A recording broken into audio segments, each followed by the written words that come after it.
Filme Dark Horse foi mais caro que O Agente Secreto, mas não usou dinheiro público. Essa afirmação direta já joga a gente no meio de um debate super quente e explosivo no Brasil, a relação complicada entre cinema, dinheiro e política.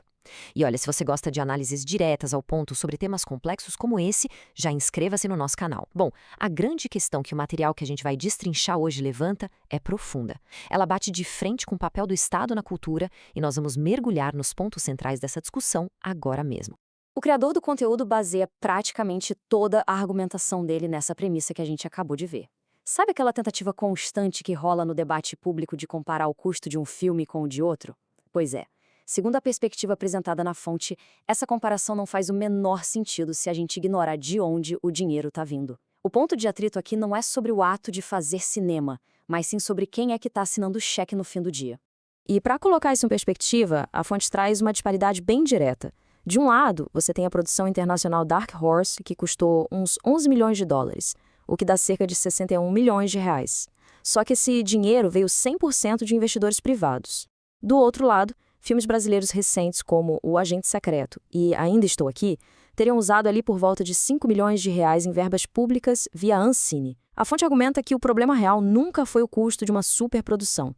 Superproduções custam fortunas, normal. Mas nesse caso, o risco é todo dos estúdios.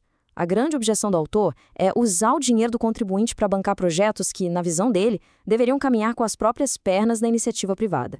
E a coisa vai além, porque o autor expande essa crítica lá para o cenário internacional de premiações. A fonte pega bem pesado na avaliação da qualidade desses filmes nacionais indicados, usando termos bem duros mesmo e cravando que eles não têm relevância real para o grande público. Além disso, o material sugere que prêmios como o Oscar estão perdendo a audiência e a seriedade faz tempo. A alegação mais forte aqui é de que o financiamento estatal estaria sendo usado para fazer lobby ou promoção internacional, meio que para influenciar os jurados e garantir prêmios de forma artificial, já que, segundo o autor, as produções não teriam uma qualidade orgânica para chegar lá sozinhas.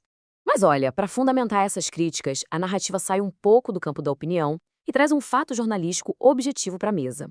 A fonte âncora o argumento todo num evento bem real: a entrada do Tribunal de Contas da União, o TCU, nessa história. Essa investigação oficial funciona como um pilar para o autor validar aquela preocupação prática de como o dinheiro público está sendo de fato gerido no nosso setor cultural.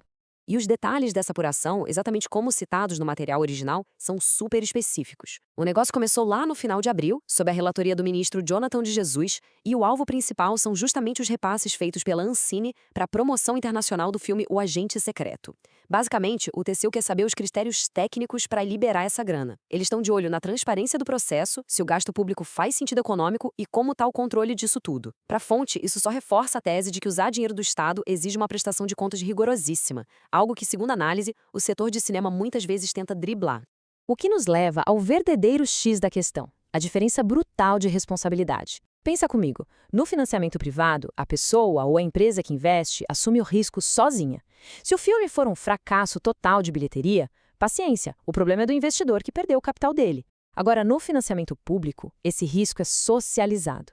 A conta cai no colo de toda a população que paga imposto. Quer a pessoa tenha interesse em ver o filme ou não, quer ela concorde com a mensagem da obra ou não. E é exatamente essa cobrança não voluntária que a fonte critica com tanta força. E para mostrar que o buraco é mais embaixo, o criador do conteúdo traz até um editorial do jornal Estadão para discussão. O próprio autor classifica o jornal como tendo uma inclinação mais à esquerda, o que é interessante. A citação diz que explorar politicamente o sucesso de uma obra e tratar as críticas como se fossem só coisa de gente reacionária é literalmente uma instrumentalização da arte que empobrece a cultura. O argumento da fonte aqui é claro. Se até veículos de linhas editoriais super diferentes estão alertando para isso, é sinal de que o problema vai muito além daquela polarização política básica do nosso dia a dia. E a partir daí, a análise entra na questão da imagem, da ótica da coisa. Sabe aquela cena da equipe do filme comemorando o sucesso lá no Palácio da Alvorada, junto com o presidente? Pois é, o material aponta o dedo para isso, argumentando que o governo festejar vitórias do cinema como se fossem conquistas do próprio Estado é algo bem perigoso. A visão apresentada é que essa proximidade excessiva entre a política partidária e a produção artística acaba matando a independência do cinema, transformando a arte numa espécie de ferramenta de relações públicas para quem quer que esteja no poder. A fonte enxerga tudo isso como um efeito dominó, um ciclo vicioso dividido em 4 passos. Imagina só.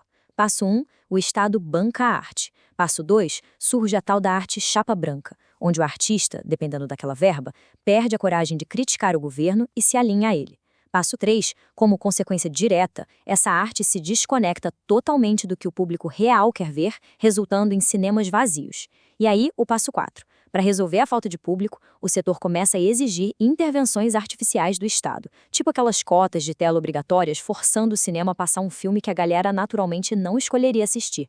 Em contraste absoluto com esse ciclo todo, a fonte coloca as cartas na mesa sobre como a cultura deveria crescer de verdade. A ideia é que a arte é importante demais para ficar refém do humor de político. Segundo a análise, a independência artística real só acontece quando o criador vai para o mercado, capta o financiamento, assume o próprio risco e rala para conquistar o público organicamente. Na visão deles, o bom cineasta é aquele que faz o que as pessoas genuinamente querem ver, sem precisar dessas muletas financeiras do Estado que, no longo prazo, só distorcem o mercado.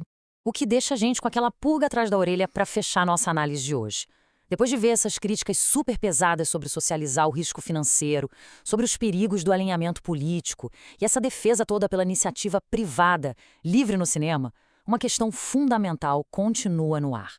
Diante desse cenário super complexo, entre manter a independência de um artista e conseguir bancar as produções no Brasil, qual deve ser de fato o verdadeiro papel do Estado no financiamento da cultura?